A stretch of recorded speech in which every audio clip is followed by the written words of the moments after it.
felt like I didn't fit in. The kids would start laughing at me, and the more they laughed, the more I got angrier. As a mixed-race child, Jamie Torres was often the target of ridicule. His mother was white and unmarried. His father was a Puerto Rican whom he never met. My father deceived my mom. He already had a family, and it just crushed my mama, and we ended up in the South Bronx. His troubles increased when his mom married and had other children. There was a difference between them being white and me dark-skinned. I started hanging out with people who accepted me. With those people, they were affiliated with gangs. And I loved them because they were just like me. I felt like, man, this is really what I've been looking for. I fit in.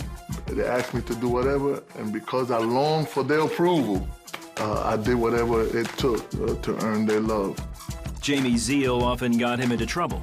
So when he was 14, his mom sent him to Puerto Rico to meet his real dad.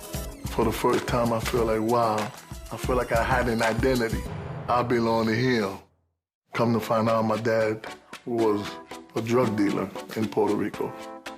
And next thing I know, I started working with my dad and became addicted to smoking weed and then the cocaine, and then you look to subside that pain and that rejection, because I felt, even though I was in Puerto Rico and with my real dad, I still felt rejected from, I just didn't fit in. And the only time I felt a little bit good was when I was high.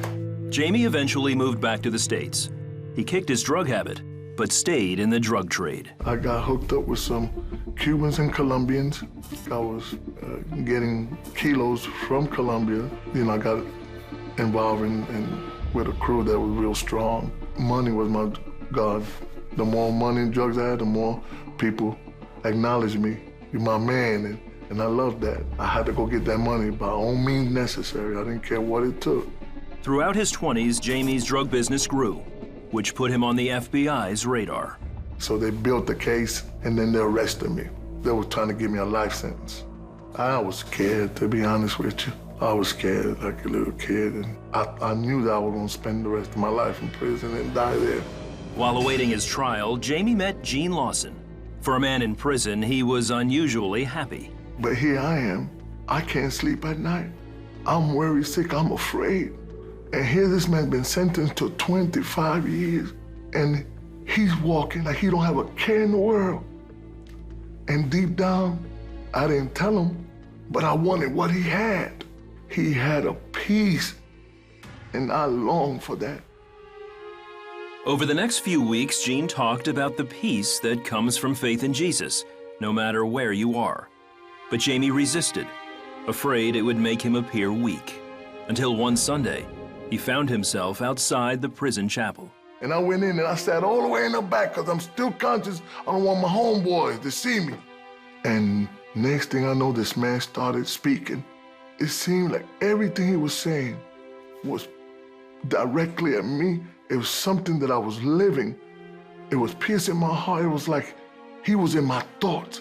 It was like this man was in my heart. I felt this great urge to cry. I ran out that chapel, and I ran hard to my cell there, and I started crying. I cried hard. It was a different kind of cry.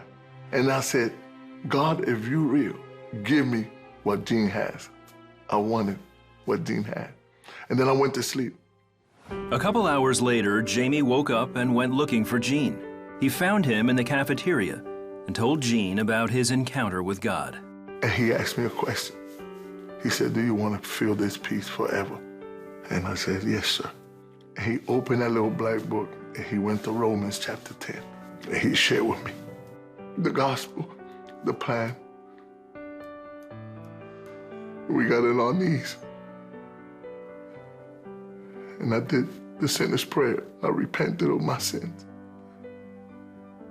Then I received the Lord in my heart.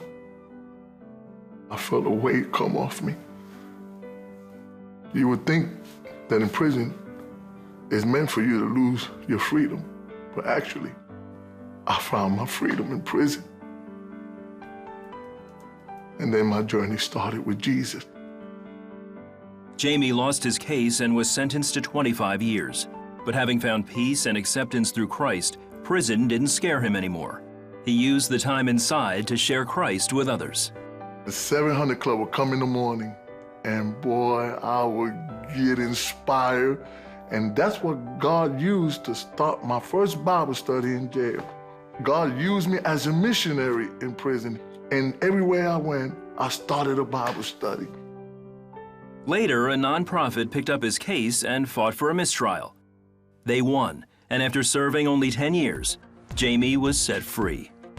Today, by the grace of God, I go all around the country and tell people of a great God who's able to redeem, save, change. I don't care what your past looked like.